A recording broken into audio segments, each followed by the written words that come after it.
Good morning to all of you. Welcome to our channel Easy Chemistry.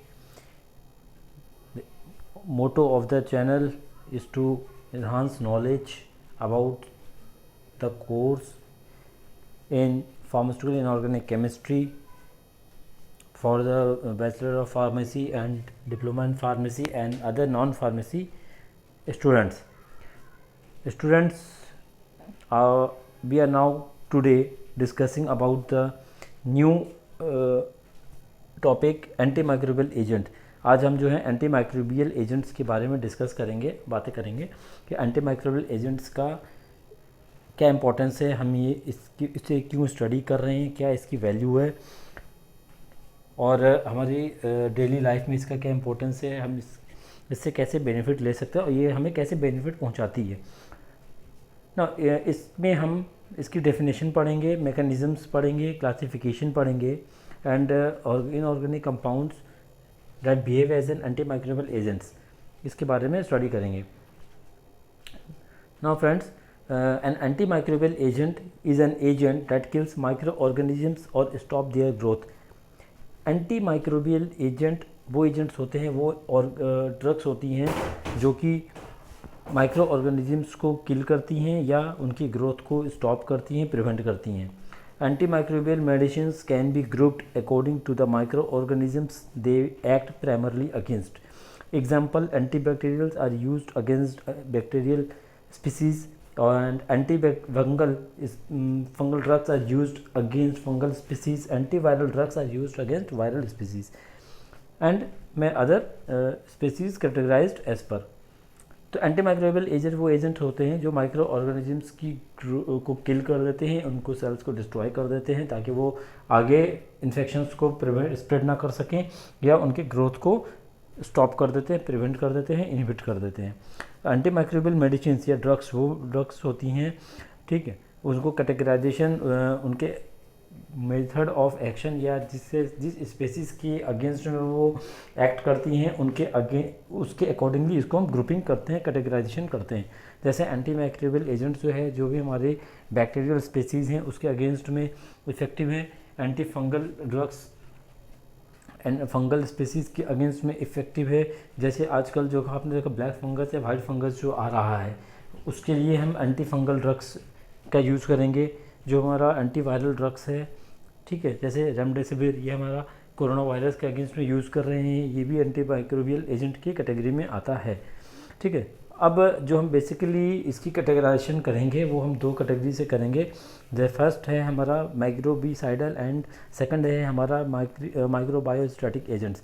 तो माइक्रोबायोसाइडल agents वो agents होते हैं जो कि हमारा माइक्रो को किल कर रहे हैं, ठीक है, जैसे कि बैक्टीरियासाइडल, फंगीसाइडल। और माइक्रोबायोस्टैटिक एजेंट्स वो एजेंट्स होते हैं जो हमारे बैक्टीरियल सेल को ग्रोथ को इनहिबिट कर रहे हैं, ठीक है। बैक्टीरियल स्टेटी है या तो ग्रोथ को स्टेबलाइज कर दे रहे हैं ताकि फर्दर ग्रोथ ना हो जाए, कॉलोनी स्प्रेड ना हो, बैक्टीरियल सेल्स का ग्रोथ ना हो, जिससे कि उनकी बैक्टीरियल सेल्स की जो चेन है वो टूट जाएगी और इन्फेक्शन फर्दर स्प्रेड नहीं हो पाएगा, ठीक है। एंड सेकंड है हमारा फंगियोस्टैटिक एजेंट्स है जो कि फंगस की ग्रोथ को इनहिबिट करती है, स्टॉप करती है। तो इसी तरह हमारा मतलब हो गया कि बैक्टीरियासाइडल, ये जो वर्ड साइडल है ये एक सफिक्स है, ये जिस वर्ड के बैक्टीरिया के अगर आगे लग गया तो बैक्टीरिया की सेल्स को किल करता है, डिस्ट्रॉय करता है। फंगीसाइडल फंगस के सेल को किल या डैमेज करता है। वायरोसाइडल वायरस के सेल को वैसे डिस्ट्रॉय उसको डैमेज करता है। तो वैसे तो वायरस का कोई शेप स्ट्रक्चर नहीं होता है, वो सिर्फ एक आरएनए प्रोटीन होता है जो कि ह्यूमन या किसी भी ऑर्गेनिजम्स के अंदर में जाकर उसके होस्ट में जाकर जो है उसका इस्तेमाल करता है ताकि उससे वो डैमेज हो सके, ठीक है। Medicines with an antimicrobial activity are divided into two groups, ठीक है। अच्छा, इससे before that I want to tell you that जो हमारा एंटीमाइक्रोबियल मेडिसिन जो इन्फेक्शंस ट्रीट करने के लिए हम यूज़ करते हैं उसको हम बोलते हैं एंटीमाइक्रोबियल केमोथेरेपी। और जो थेरेपेटिक प्रॉपर्टीज़ ये जो केमोथेरेपी हम करते हैं उसी को बोलते हैं एंटीमाइक्रोबियल कीमोथेरेपी, ठीक है।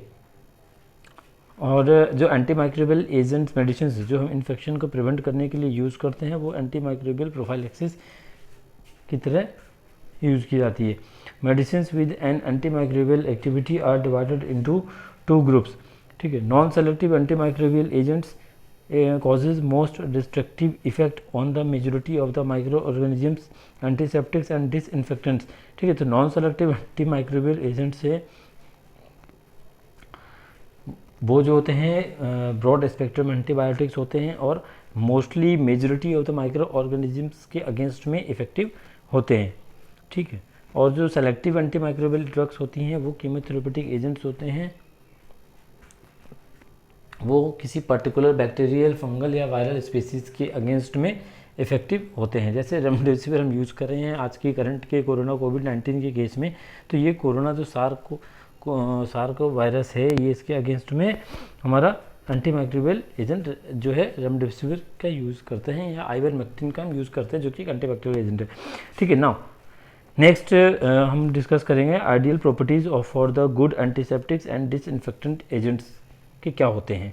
मतलब जो एक आइडियल एंटीसेप्टिक्स या डिसइंफेक्टेंट से उनकी प्रॉपर्टीज़ क्या होनी चाहिए, ठीक है। कैसे हम उसको जज करेंगे, जस्टिफाई करेंगे कि ये एक अच्छा एंटीबैक्टीरियल एजेंट है, एंटी फंगल एजेंट है, एंटीवायरल एजेंट है, ठीक है, यह डिसइंफेक्टेंट है, यह सैनिटाइजेशन एजेंट है। तो इसके लिए क्या होता है, पहली प्राथमिकता हमारी होनी चाहिए कि it must have a broad spectrum of action. उसके जो broad action level of action है वो ब्रॉड स्पेक्ट्रम का होना चाहिए। Rapid onset of action, second है हमारा rapid onset of action. Third है हमारा should have a small latency period. Fourth one है should have a high activity. Fifth है must be chemically resistant. Sixth high availability and the low cost. Seventh lack of local irritant और allergic effects on the tissues. Eighth minimal absorption from the place of their application and low toxicity. Must have a broad spectrum of action, ठीक है। तो उसका मतलब most of the bacterial, viral या fungal species जैस हो उसके against में, मेजॉरिटी ऑफ द स्पीसीज के अगेंस्ट में इफेक्टिव होना चाहिए, ठीक है। चाहे ग्राम पॉजिटिव हो तो मैक्सिमम में gram positive bacteria, gram negative bacteria दोनों को कवर ये करे, ठीक है। Rapid onset of action, body में जैसे ही हम एडमिनिस्ट करेंगे तो इनका एक्शन स्टार्ट हो जाना चाहिए, ठीक है, तभी एंटीमाइक्रोबियल एक्टिविटी तुरंत फ़ायदा करेगी। Should have a small latency period, इसका जो स्मॉल लेटेंसी पीरियड है वो स्मॉल होना चाहिए। मतलब हमने जब एडमिनिस्टर किया और ये कभी जो इसका मैकेनिज्म ऑफ एक्शन स्टार्ट होगा वो उसका ड्यूरेशन कम होना चाहिए। जैसे हमने बॉडी में किया, डाइजेस्टिव सिस्टम में किया, तो ये इनका बहुत ही फास्ट एक्शन होना चाहिए, ठीक है। Should have a high activity means इनकी पोटेंसी ज़्यादा होनी चाहिए। ये जाते ही जो है बैक्टीरियल सेल्स को एकदम धमा चौकड़े की तरह एकदम डिस्ट्रॉय कर दे, पूरा डैमेज कर दे, ताकि बैक्टीरियल सेल्स का इन्फेक्शन फर्दर आगे प्रोग्रेस ना करे। उसके बाद must be chemically resistant, chemical resistant होना चाहिए ये, ताकि दूसरे जो उसके इंग्रेडिएंट्स हैं या बॉडी में दूसरे कोई फ्लूइड्स हैं उसके साथ कॉन्टैक्ट में आते ही ये इनकी प्रॉपर्टी डिस्टर्ब ना हो जाए और इनके इफेक्ट ना रिड्यूस हो जाए, ठीक है। High availability and low cost, availability इनकी बहुत ज़्यादा होनी चाहिए और कॉस्ट कम होनी चाहिए, ठीक है। लैक ऑफ लोकल इरिटेंट और allergic effect on the tissues, इसको लेने के बाद या वो स्किन पे या बॉडी पे यूज़ करने के बाद इनका जो लोकल इरिटेंट एक्शन है या एलर्जिक इफेक्ट है वो नहीं होना चाहिए या बहुत ही मिनिमल होना चाहिए, ठीक है।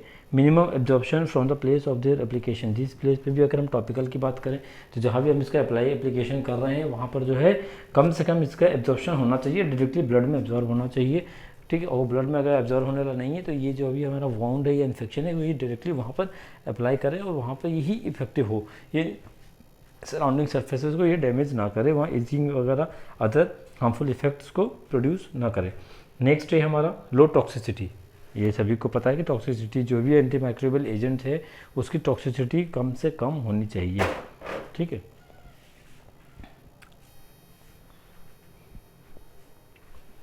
Now next we are talking about the mechanism of action of the antimicrobial agent. ये जो एंटीमाइक्रोबियल एजेंट है कौन कौन से मैकेनिज्म से वर्क करते हैं, कैसे ये बैक्टीरियल सेल को डैमेज करते हैं, उनकी ग्रोथ को इनहिबिट करते हैं और सेल डैमेज करके सेल कॉलोनी फॉर्मेशन को प्रिवेंट करते हैं, इन्फेक्शन को स्प्रेड होने से रोकते हैं, फर्दर प्रोग्रेस को रोकते हैं। तो मैकेनिज्म की अगर हम बात करें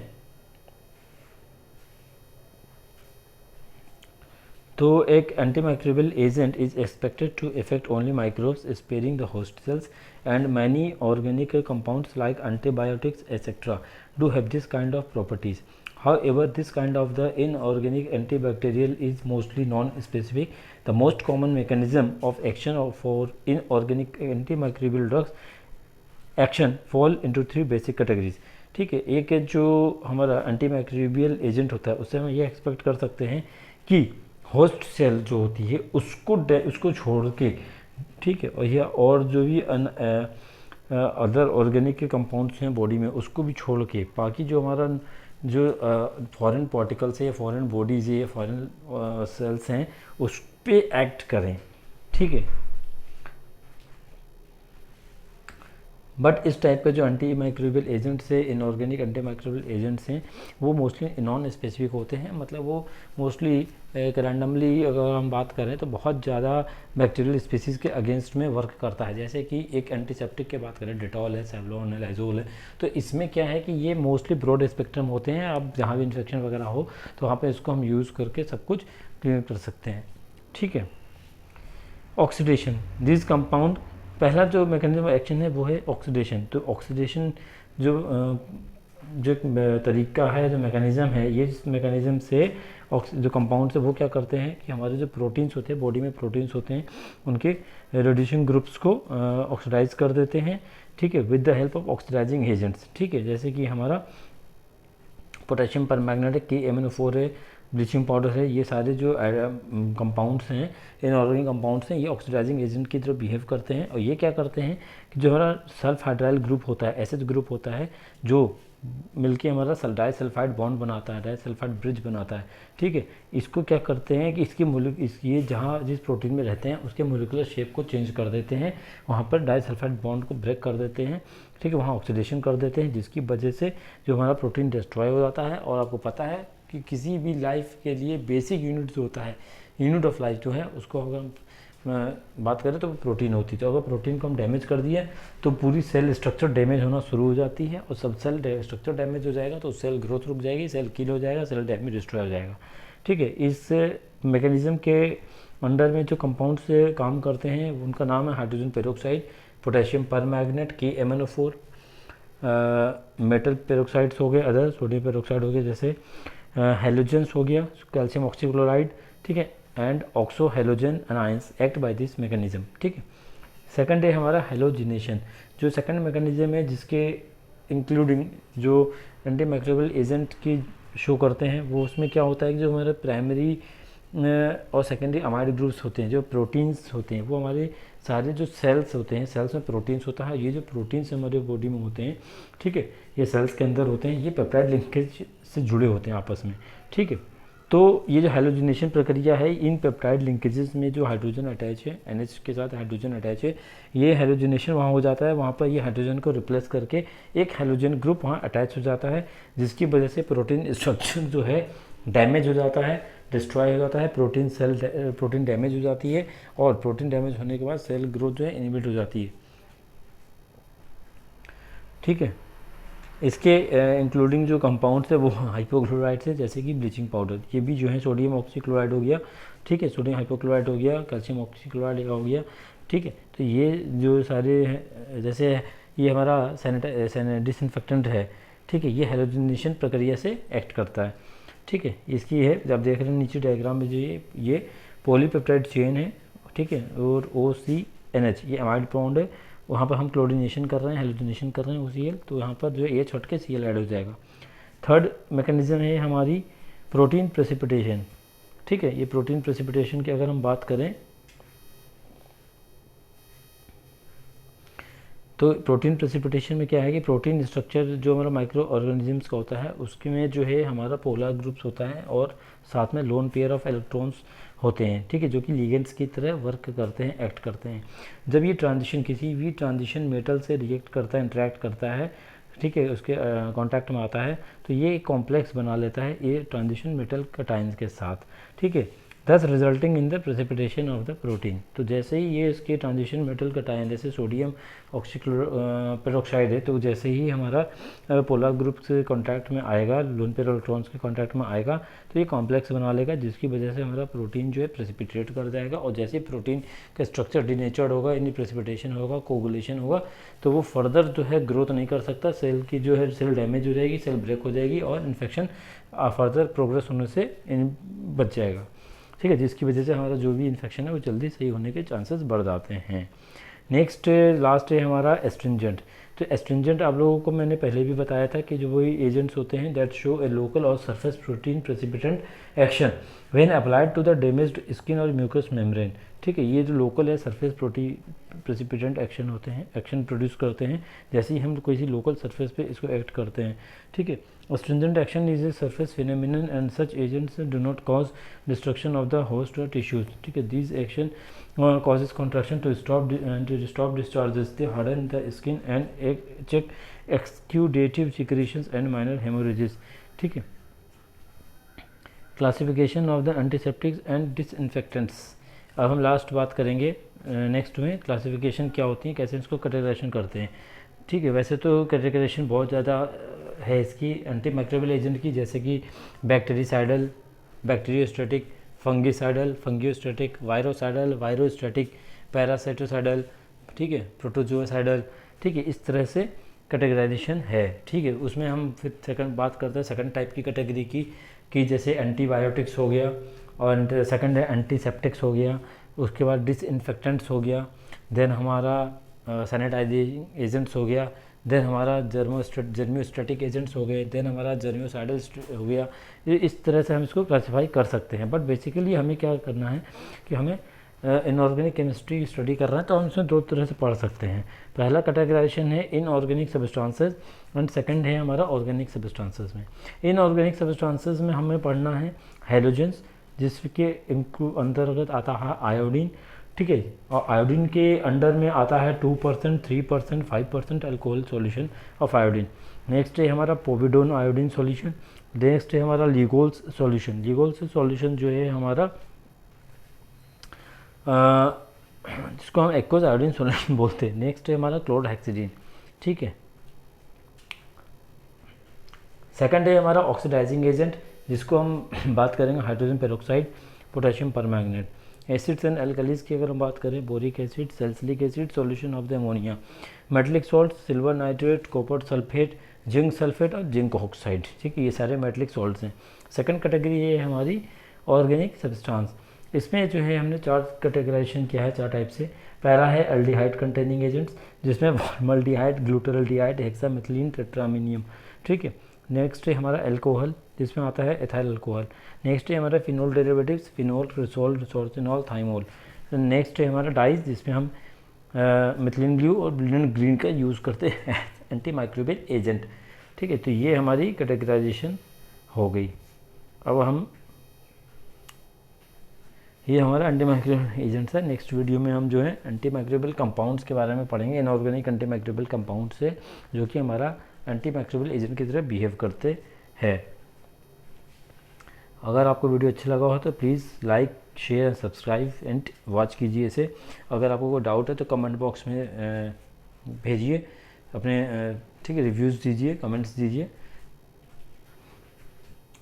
नेक्स्ट वीडियो में मिलेंगे, ठीक, कंपाउंड्स के साथ। तब तक के लिए thank you everyone. Please subscribe.